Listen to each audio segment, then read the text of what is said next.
인사하겠습니다. 지혜로운 부자가 됩시다. 네. 우리는 계속해서 주일 오전 예배를 통해서 누가복음 말씀을 계속 나누고 있습니다. 지난 시간들 우리 누가복음 11장을 통해서 하나님을 아버지라 부르며 간절히 기도하라고 하신 우리 주님의 가르침을 우리가 가슴에 새길 수 있었는데요. 주님은 우리에게 기도를 가르치시면서 너희는 이렇게 기도하라, 그리고 이어서 끈질기고 담대한 기도, 즉 하나님을 아버지로 신뢰하며 전적으로 의지하는 삶의 태도에 대해서 말씀하셨습니다. 기도는 단지 말이 아니라 삶의 방향이고 하나님을 의지하는 우리의 믿음의 결과이죠. 기도는 하나님 앞에서 나의 부족함과 연약함을 인정하고 그분만이 나의 공급자요 구원자임을 고백하는 순간입니다. 그런데 오늘 우리가 다룰 누가복음 12장에 보면 이것과는 정반대의 인생들이 등장하게 됩니다. 처음으로는 외식하는 바리새인들에 대해서 주님이 주의하라고 경고하시고, 또 이어서 오늘 저와 여러분이 다룰 어리석은 부자의 비유를 주님께서 말씀하십니다. 이 어리석은 부자는 하나님께 기도하기는커녕 스스로 계획하고 스스로 계산하고 저장하며 자기 인생을 자기 힘으로 보장하려고 했던 사람이었습니다. 그러니까 11장에서는 하나님을 의지하는 인생에 대해서 말씀하고 있고, 12장에서는 하나님이 아닌 율법을 의지하는 자들과 나의 의와 나의 물질을 의지하는 사람에 대해서 이렇게 말씀하고 있는 것입니다. 그러니까 저자 누가는 이 두 인생을 우리에게 대조하면서 또한 묻고 있는 거죠. 저와 여러분은 과연 하나님께 대하여 부요한 사람인가? 아니면 자신만을 위해서 이 땅에 쌓아가고 있는 어리석은 부자인가를 묻고 있는 것입니다. 오늘 이 시간 말씀을 통해서 저와 여러분의 삶을 돌아보고 또 하나님이 말씀하시는 그 은혜가 깨달아지는 시간 되기를 소망합니다. 제가 어떤 글에 보니까 우리 시대의 성공적인 인생을 산 사람들에게는 네 가지 공통적인 특징이 있다는 글을 본 적이 있습니다. 첫 번째는 기대하는 결과를 상상할 수 있는 능력이고, 두 번째는 그 기대하는 일에 집중할 수 있는 능력이고, 세 번째는 이를 추진하는 중에 만나는 난관을 돌파할 수 있는 능력이고, 네 번째는 성취한 결과를 즐길 수 있는 능력이다. 참 인상 깊어서 제가 기억해 놨었는데, 본문에서 예수님이 말씀하신 이 부자가 바로 그런 사람이 아닌가 싶습니다. 그는 자기가 자신의 농사가 그의 풍성한 소초를 가져올 것을 예상하고 좁아진 곳간을 미리 넓혀 놓는 지혜로운 계획을 세웁니다. 땀 흘려 농사에 열중했고 마침내 모든 난관을 돌파하고 넉넉히 수확해서 자신이 미리 준비해뒀던 곳간마다 곡식을 가득 쌓았다고 말씀하죠. 그리고 나서 그는 이렇게 말합니다. 19절 말씀에 보면 또 내가 내 영혼에게 이르되 영혼아 여러 해 쓸 물건을 많이 쌓아두었으니 평안히 쉬고 먹고 마시고 즐거워하자 하리라 하되. 이미 충분히 쌓아두었으니까 이제 좀 즐기며 살자라고 말한다는 것입니다. 전형적인 시대의 우상, 성공한 사람의 표본이 아니겠습니까? 그런데 이어지는 20절에 보면 주님은 이 부자와 그것을 부러워할 만한 모든 시대의 인생들에게 다시 이렇게 물으십니다. 우리 20절 말씀 같이 한번 읽겠습니다. 시작. 하나님은 이르시되 어리석은 자여 오늘 밤에 내 영혼을 도로 찾으리니 그러면 내 준비한 것이 누구의 것이 되겠느냐 하셨으니. 하나님이 말씀하십니다. 어리석은 자여, 어리석은 자여. 오늘 밤에 하나님이 내 영혼을 도로 찾으리니 그러면 네가 준비한 그 모든 것이 누구의 것이 되겠느냐. 누구보다 성공한 사람에게 우리 주님은 그가 도리어 어리석은 사람이라고 지금 말씀하고 계시다는 거예요. 여러분, 저는 우리 조국 대한민국이 오늘 이 본문의 주인공 못지않게 그런 삶을 추구해온 나라라고 생각이 됩니다. 저는 이제 80년대 생이기 때문에 절대 가난의 시기를 직접 경험하지는 못했습니다.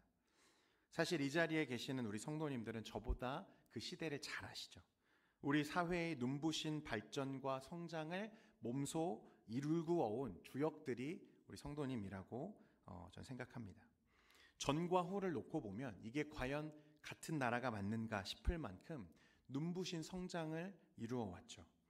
분명 어려움이 많았습니다. 분단된 민족의 대립구도, 우리를 둘러싼 세계 열강들의 견제와 핍박들, 그런 어려움과 압력을 견디고 지금까지 우리 대한민국은 발전해 왔습니다. 그래서 이제는 어떻게 되었죠? 세계 10대 경제 대국의 반열에 올랐고 이제는 정말 잘 사는 나라가 되었죠. 언제 우리나라가 잘 살게 되었다는 것을 체감하게 되냐면요, 주말마다 여러분 제주나 동해안 이런 휴양지들, 호텔이나 펜션들이 가득 차서요, 빈 방이 없다는 거예요. 아마 오늘 안 오신 우리 성도님들도 대부분 거기 가 계시는 게 아닐까. 여러분, 목회자들이 가정의 달을 별로 즐거워하지 않습니다. 네, 왜 그런지 아십니까? 네, 본당이 자꾸 비어가거든요. 네, 그리고 휴가철이 되면 이제는 국내는 좁아서 해외로 휴가를 떠나는 사람들, 그런 행렬로 공항과 도로가 막 미어지고, 이제는 호캉스라고 들어보셨습니까, 여러분? 요즘 젊은 사람들은요, 특별한 날이 아니어도요, 고급 호텔에 묵으면서 휴가를 즐기는 사람들도 많아지고 있습니다. 이제는 생존의 문제는 좀 지나갔고 자신의 가족과 그 안락함을 추구하는 우리 민족이 되었다는 것 아니겠습니까? 여러분, 이만하면 대한민국은 꽤 성공한 민족 아닙니까? 그렇죠? 그런데 그냥 잘 살게 되었어 라는 것이 전부라면 오늘 어쩌면 주님은 저와 여러분에게도, 또 우리나라 사람들에게도 오늘 말씀에 나오는 부자에게 말씀하신 것처럼 어리석은 자들아 라고 말씀하실지도 모르겠다는 것입니다. 사랑하는 성도 여러분, 우리에게 중요한 것은 하나님이 보시기에 지혜로운 인생이 되는 것입니다. 하나님 보시기에 지혜로운 부자가 되는 것입니다. 믿으십니까? 네, 그냥 부자가 아니고요, 지혜로운 부자가 돼야 돼요. 어리석은 부자가 아닙니다. 오늘 말씀을 살펴보면서 무엇이 진짜 지혜로운 인생이고 지혜로운 삶인지를 깨닫게 되는 여러분 되시기를 축원드립니다. 오늘 본문 16절에 보면 말씀은 이렇게 기록합니다. 같이 읽겠습니다. 시작. 또 비유로 그들에게 말하여 이르시되. 아멘. 이어지는 말씀들을 통해서도 우리가 어렵지 않게 확인할 수 있는 한 가지 사실은 뭐냐면, 이 부자의 관심은 오직 그의 소출에 고정되어 있다는 점입니다. 곡식 쌓아둘 곳이 없으니 어찌할까? 내 곳간을 헐고 내 모든 곡식과 물건을 거기 쌓아두리라. 여러 해 쓸 물건을 많이 쌓아두었으니. 이 부자의 관심과 초점은 오직 소출, 곡식, 곳간, 물건, 재물, 이런 것들이죠. 그러니까 그는 어떤 사람입니까? 물질을 위해 사는 사람이다, 이렇게 볼 수 있는 거죠. 여러분, 여기서 저와 여러분은 좀 솔직해질 필요가 있습니다. 여러분, 이 자리에 돈 싫어하시는 분 계십니까? 한번 손 들어보십시오. 나는 돈이 너무 싫습니다. 돈 필요 없습니다. 네, 한 분도 안 계시죠. 네, 저도 마찬가지예요. 여러분, 물질로 이루어진 세상에 우리가 지금 살고 있잖아요. 그렇죠? 그래서 이 세상을 살아가는 데 있어서 돈, 물질, 여러분, 이것은 필수적인 요소입니다. 그것 자체를 부정하면요, 그건 거짓말이고 가증한 일입니다. 돈은 필요하고 늘 우리에게 더 많으면 좋겠다고 여겨지는 것들이 그런 것들이죠. 그것을 부정하는 것이 아니라는 거예요. 그리고 여러분, 성경에서 등장하는 하나님의 사람들은 대부분 어떤 사람들이었습니까? 부자였어요. 잘 살았습니다. 아브라함도 족장이었고 부자였고요, 그 아들 이삭도, 야곱도 하나님의 축복으로 큰 부를 이룬 사람들이죠. 그러니까 우리 생존에 있어서 물질, 돈은요 꼭 필요한 것들이고, 더 나아가서는 귀한 섬김의 수단이 된다는 것을 성경이 부정하지 않는다는 거예요. 여러분, 예수님도 산상수훈에서 이런 수단들이 우리에게 꼭 있어야 할 줄을 하나님께서 아신다고 말씀하시죠. 마태복음 6장 32절에 보면 이는 다 이방인들이 구하는 것이라 너희 하늘 아버지께서 이 모든 것이 너희에게 있어야 할 줄을 아시느니라. 그러니까 하나님도 아신다는 거죠. 무엇을 아시는 거죠? 우리에게 이런 물질적인 필요가 필요하다는 것을 하나님 아버지도 알고 계시다고 말씀하세요. 그것 자체를 부정하지는 않습니다. 그렇지만 문제는요, 어디서 문제가 되는 거죠? 이 물질, 하나님이 주신 이 귀한 수단으로서의 물질을 나의 삶의 목적으로 삼는 것이 문제인 것입니다. 이 물질을 나의 삶의 목적으로 삼게 될 때 그 물질의 노예가 되는 것이고, 물질의 노예가 될 때 이것이 문제라고 말씀하고 있는 거예요. 제일 불행한 사람은요, 돈을 평생 열심히 모으다가 그 돈 한번 써보지 못하고 불륜받아 가는 사람이 아닐까 싶습니다. 한평생 돈만 묵상하다가 떠나는 사람. 그래서 매일매일 돈 하다가 돈 사람 되어가지고 그렇게 되다가 그냥 하나님 부름받아 가는 사람들이 우리 주변에 상당히 많다는 거예요. 왜냐하면 우리는 언제 갈지 사실 알지 못하는 거거든요. 여러분, 2006년에 개봉한 라스트 홀리데이라는 영화가 있습니다. 거기에 보면 그 흑인 여성이 주인공인데 저처럼 이렇게 우람한 여성이 나옵니다. 평범하고 그리고 성실하게 삶을 살던 주인공이었는데 어느 날 한 달짜리 시한부 인생을 판정받는 거예요. 치료를 하려고 해보니까 치료비를 도저히 감당할 수가 없습니다. 여러분, 우리나라는 잘 되어 있지만 미국은 의료 시스템이 잘 안 되어 있잖아요. 그래서 감당할 수가 없는 거예요. 치료를 포기하고 이제 무엇이 남은 거죠? 남은 시간 동안 내가 그 시간을 어떻게 보내야 할까를 고민하기 시작합니다. 그리고 그는 검소하게 모으기만 하느라 평소에 자신에게 해주지 못했던 최고의 휴가를 내가 보내야겠다. 마음을 먹고 여행을 떠나는 거예요. 꼭 한 번은 가보고 싶었던 그 여행지를 떠나가는 길에 비행기를 탔는데 제가 앞에서 얘기했지만 덩치가 크잖아요. 그죠? 이코노미석이 너무 좁은 거예요. 너무 불편합니다. 그래서 어떻게 하죠? 평소라면 쳐다도 보지 못했을 1등석으로 과감하게 업그레이드를 합니다. 얼마입니까? 1등석 얼마예요? 라고 말하면서 업그레이드를 하는 거죠. 이렇게 할 수 있는 건 더 이상 돈이 문제가 아닌 거죠. 그렇죠? 그리고 하루에 수백만 원이나 하는 호텔 스위트룸에 혼자 묵으면서 가장 고급지고 가장 호화로운 휴가를 보내는 것입니다. 그는 평생 돈을 아끼고 절약하고 쌓기만 해왔거든요. 그런데 시한부 인생을 선고받고 나서야 비로소 돈을 수단으로 여기기 시작하는 것입니다. 돈을 모으는 것이 목적이 되어 있는 삶을 살다가 돈을 수단으로 여기기 시작하니까 이전에는 보이지 않던 것들, 이전에는 경험해보지 못한 것들을 경험하면서 그것이 얼마나 소중했는지를 깨달아 알게 되는 거죠. 사랑하는 여러분, 물질, 저와 여러분이 너무 좋아서 꿈에도 나오기 원하는 그 물질, 여러분, 그것은 하나님이 주신 선한 수단이지 저와 여러분의 삶의 궁극적인 목적이 될 수는 없다는 사실입니다. 오늘 이 부자의 비유는 언젠가를 기다리며 그 언젠가가 사실 올지 안 올지 우리는 장담할 수 없고 언제 하나님이 우리를 부르실지 알 수 없는 인생을 살면서도 그 언젠가를 기다리며 돈을 모으기만 하는 인생, 이 땅에 쌓아두기만 하는 인생을 하나님은 어리석은 인생이라고 우리에게 말씀하고 계시는 거예요. 여러분, 우리가 예수를 믿는다는 것은 곧 우리 주님께서 다시 오신다는 사실을 믿는 거죠. 그렇죠? 그리고 우리 주님이 다시 오신다는 그 날을 아는 사람이 있습니까? 아무도 없습니다. 오늘 당장 주님이 오늘 저녁에 오셔서 저와 여러분을 불러가실지 그건 누구도 장담할 수 없는 거죠. 그런데 우리는 늘 무엇을 준비합니까? 내일을 준비하며 사는 거예요. 그게 아니라 지금 하나님을 위해, 이웃을 위해 가치 있게 사용하는 삶이 진짜 복된 삶이라고 주님 우리에게 말씀하시는 것입니다. 여러분, 우리는 오늘을 사는 거예요. 크리스찬들은 내일과 10년 뒤와 20년 뒤, 물론 계획을 세우며 사는 것 너무나 중요합니다. 하지만 여러분, 우리는 오늘이 중요한 거예요. 돈을 목적 삼아 살게 되면 모든 재화를 어디에다 쌓아두기 시작하죠? 땅에다가만 쌓아두기 시작합니다. 그러나 재화를 주님의 뜻에 따라 쓰게 되면, 수단 삼아서 섬기는 일에 사용하게 되면 우리의 보화를 어디에 쌓는 자가 되는 거죠? 하늘 위에 쌓는 자가 되는 거예요. 그런 지혜로운 부자가 되라고 말씀합니다. 어떤 사람은요, 또 사회적인 지위를 위해서 살아가죠. 그런데 그런 지위가 과연 우리 인생의 목적이 될 수 있는가? 여러분, 지위도 사실은 섬김의 수단에 불과합니다. 그런데 우리는 누군가에 대해서 이야기할 때 그가 가졌던 사회적 지위에 대해서 늘 자주 말하게 되죠. 이분은 시장을 지냈고, 이분은 몇 선 국회의원이고, 그분은 교장 선생님이었고, 그 집에는 의사가 몇 명이고.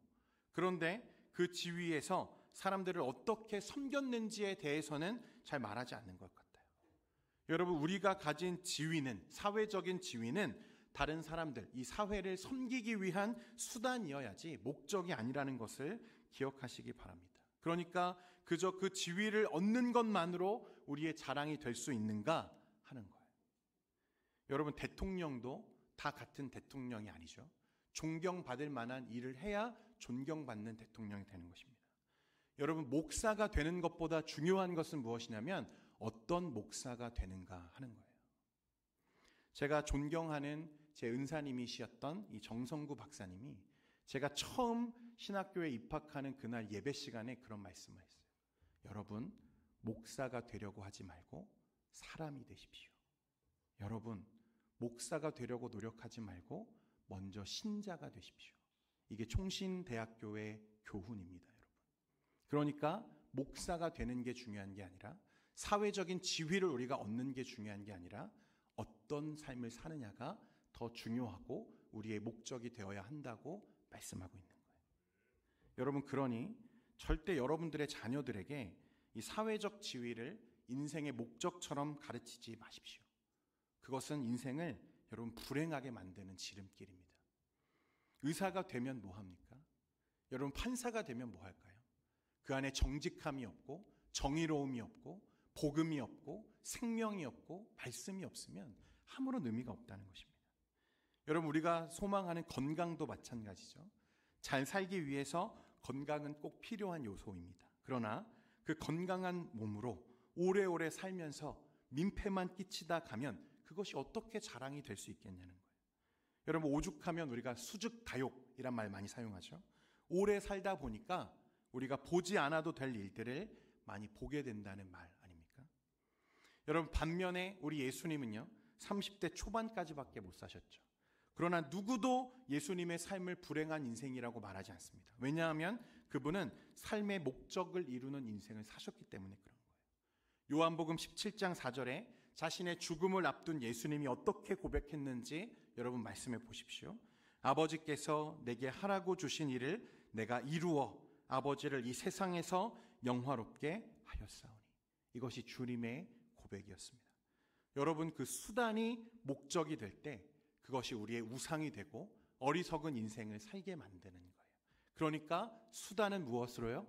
수단으로 하나님의 나라와 우리의 공동체와 우리의 가정을 섬기는 수단으로 바르게 사용될 때 하나님이 그를 지혜로운 부자라고 인정하신다는 거예요. 오늘 12장 15절에도 보면 이렇게 말씀합니다. 같이 한번 읽겠습니다. 시작. 그들에게 이르시되 삶과 모든 탐심을 물리치라.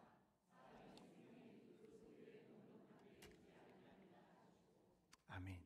여러분, 세상의 기준은 소유의 많고 적음으로 인생의 가치를 따질 수 있지만 하나님이 보시기에 인생은 그가 가진 소유보다 관계와 영혼의 상태가 더 중요하다는 것을 우리에게 말씀하는 거예요. 주님은 수단을 목적 삼아 살고 있는 그 인생들에게 어리석은 부자다라고 말씀하십니다.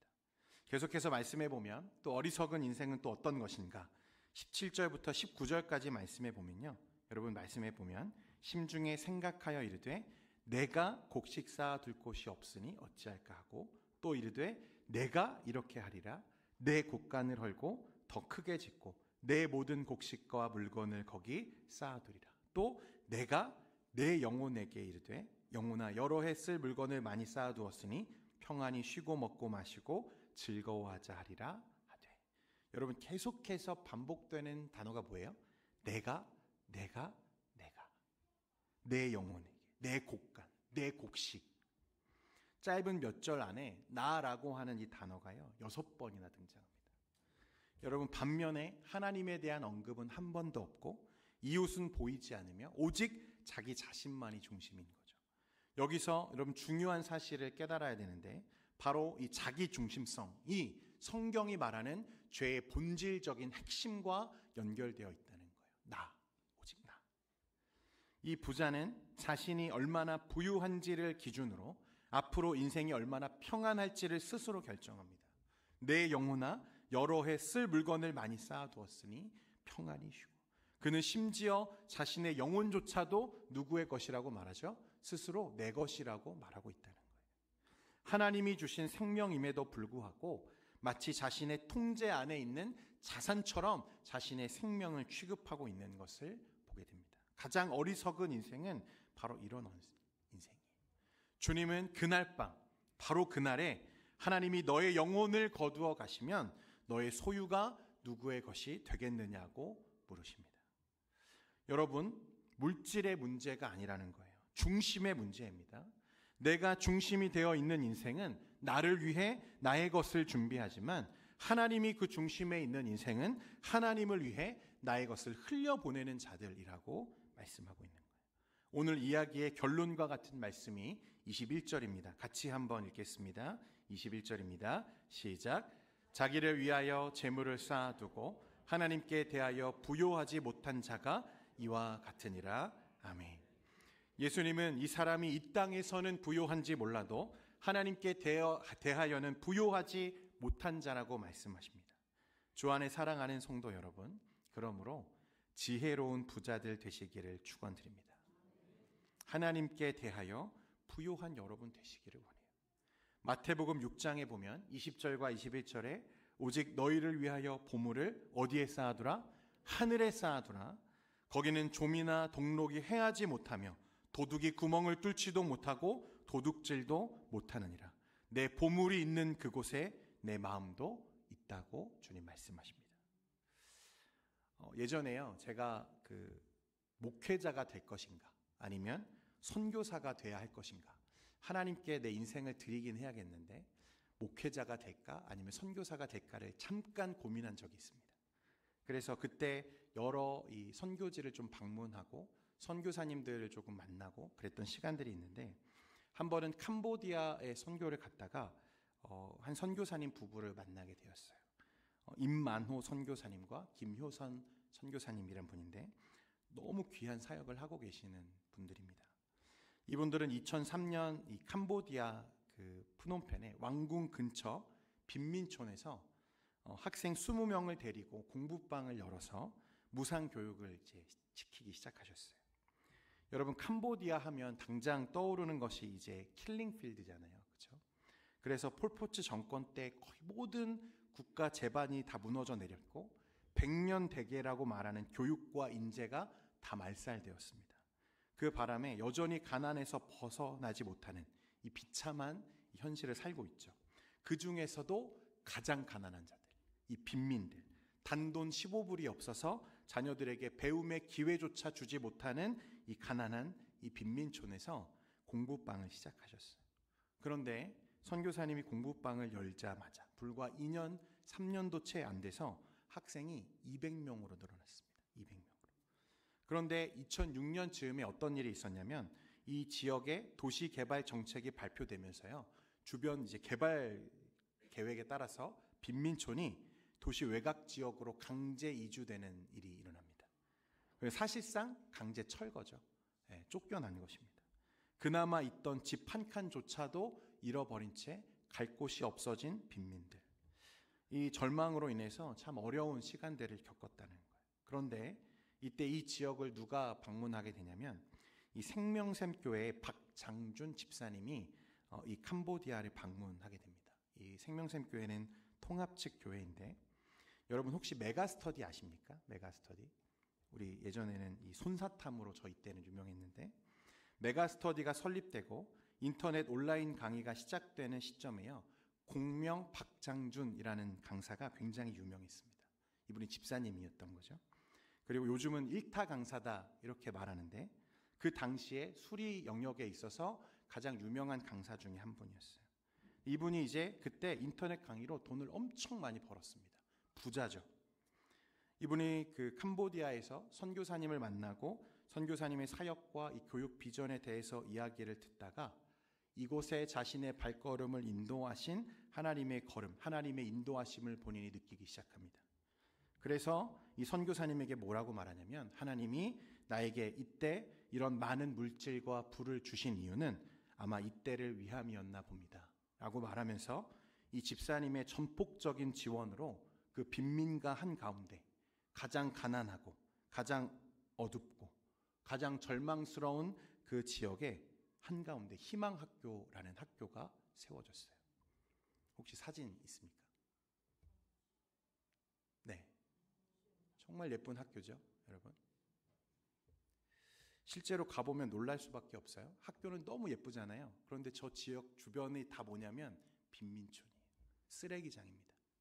그런데 아무도 찾지 않는 그 더러운 빈민가에 학교를 저렇게 아름답게 지어놨어요. 그리고 지금은 캄보디아 정부로부터 정식으로 허가를 받은 교육기관으로 세워져 있습니다. 그곳에서 학생들은요, 희망을 배우는 거죠. 어떤 희망일까요, 여러분? 우리 주 예수 그리스도, 주님이 우리의 희망이심을 배우고 있는 거예요. 우상과 절망이 찌들어 있는 그 나라와 지역에 하나님의 은혜가 아름답게 흘려져 가고 있는 거죠. 여러분, 물질은 이렇게 쓰는 것입니다. 여러분, 지혜로운 부자 되시기를 축원드립니다. 여러분, 하나님에 대하여 부요한 사람은 가진 것으로 이 땅에 쌓는 사람이 아니라 하나님의 뜻을 따라서 흘려보내는 사람이에요. 여러분, 그만 쌓으시기를 바랍니다. 그 하나도, 한 조각도 하나님의 나라에 가지고 갈 수가 없어요. 여러분의 자녀들을 위해서, 여러분의 공동체를 위해서, 하나님의 은혜가 필요한 우리의 이웃들을 위해서 하나님의 뜻을 따라 여러분들의 물질을 좀 흘려보낼 수 있는 지혜로운 부자들 다 되시기를 바랍니다. 이 땅의 부요함을 넘어서 영원한 가치를 위해 살아가는 인생, 그런 인생이야말로 하나님이 오늘 우리에게 바라시는 가장 지혜로운 인생이 아니겠습니까? 짐 엘리엇이 우리에게 말한 것처럼 영원한 것을 위해 영원하지 않는 것을 허비하는 것은 어리석은 일이 아니다. 또 존 파이퍼 목사님이 남긴 유명한 말이 있어요. 인생을 영원한 가치 애쓰기 위해서 많은 것을 알 필요는 없다. 단지 진짜 중요한 몇 가지를 알고 그것을 위해 살고 죽을 각오가 필요할 뿐이다. 사랑하는 성도 여러분, 내가 주인 되었던 그 모든 자리에서 이제 내려오시기를 바랍니다. 그리고 그 자리, 그 중심에 하나님 아버지가 앉으실 수 있도록 여러분의 자리를 내어드리는 우리 성도들 되시기를 바랍니다. 그리고 아버지의 뜻대로 하나님이 은혜 중에 여러분에게 주신 것이 있다면 그것을 수단 삼아서 하나님의 나라를 위해 하나님의 은혜를 흘려보내는 여러분 지혜로운 부자들 되시기를 바라요. 그러할 때 주님이 우리를 보시면서 어리석은 자들아 하지 않으시고 지혜로운 아들아 고맙다, 지혜로운 딸아 참 고맙다, 그렇게 말씀하지 않으시겠습니까? 여러분, 그 감격스러운 그 주님과의 만남을 기대하면서 여러분의 삶을 주님께 헌신할 수 있는 우리 성도들 되시기를 축원드립니다. 우리 이 시간에 내 삶 드리리라는 찬양 고백하면서 우리 믿음의 결단의 자리로 나아가기를 소망합니다.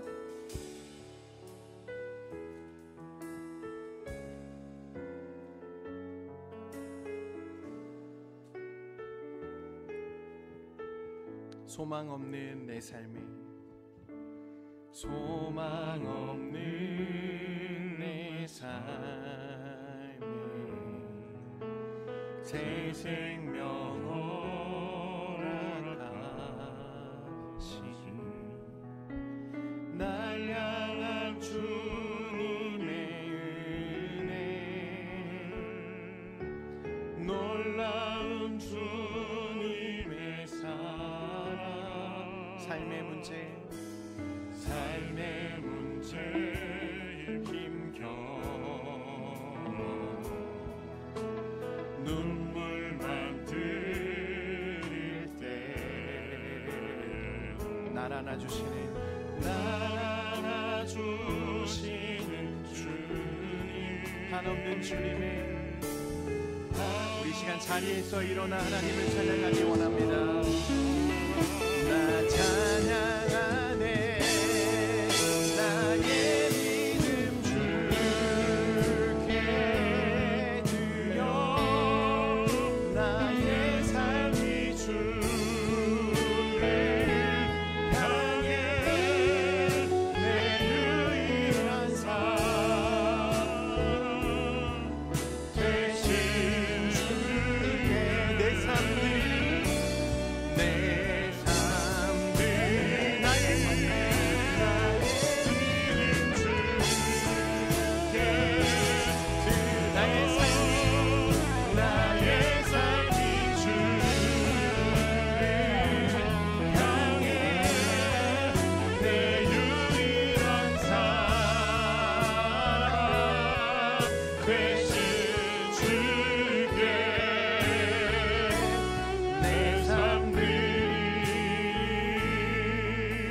사랑하는 성도 여러분, 하나님이 여러분에게 주신 은혜가 있다면 이 시간 그것을 흘려보낼 수 있는 지혜로운 부자가 되게 해달라고. 물질을 쌓아놓는 삶이 아니라 흘려보내는 삶으로 나를 세워달라고 기도할 수 있기를 원합니다. 혹 여러분 어려움과 여전히 가난 가운데 있으십니까? 괜찮습니다. 하나님, 기도할 수 있게 해주십시오. 내가 내 자녀를 위해서, 내 이웃을 위해서, 은혜가 필요한 자들을 위해서 기도하는 인생 되게 해주십시오. 하나님을 의지하고 하나님을 중심에 모시고 그 관계 안에서 자라가는 저와 여러분 되기를 소망합니다.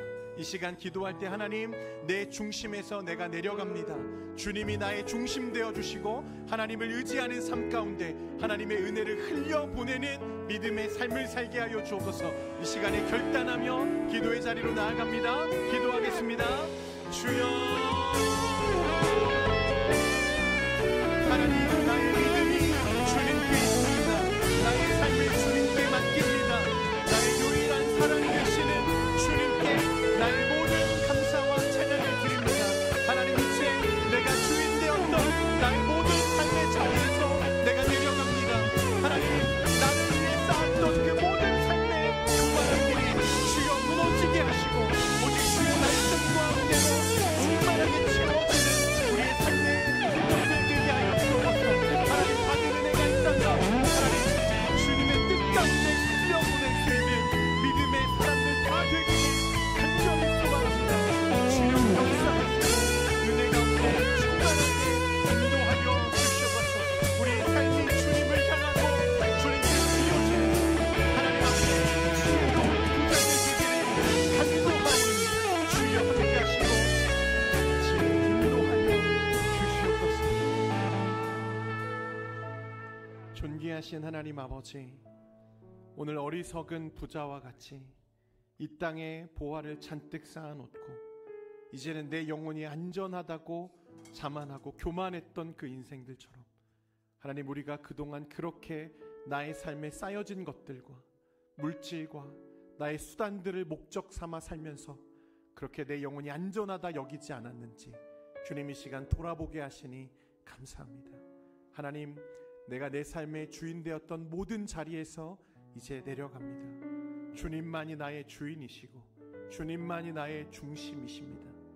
이러한 고백 속에 하나님께 받은 은혜가 있다면 이 땅에 쌓아두는 것이 아니라 하나님, 하나님의 뜻을 따라 흘려보낼 수 있는 우리 믿음의 성도들 다 되게 하여 주옵소서.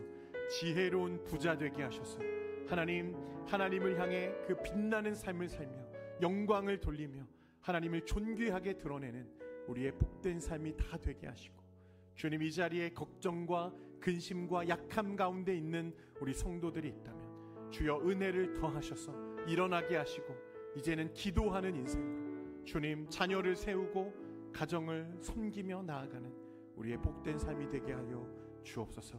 우리와 늘 함께 하실 줄 믿사오며 이 모든 말씀 우리 주 예수 그리스도의 이름으로 기도드립니다.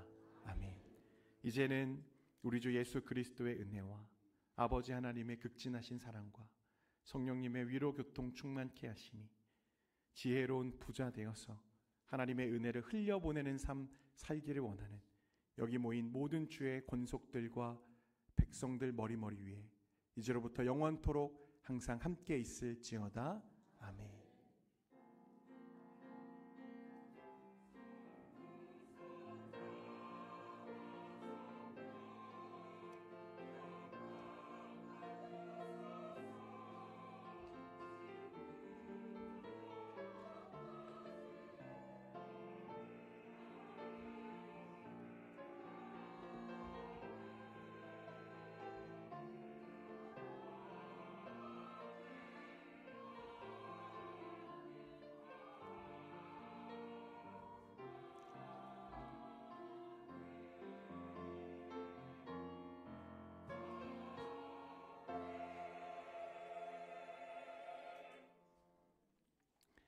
예배를 바쳤습니다.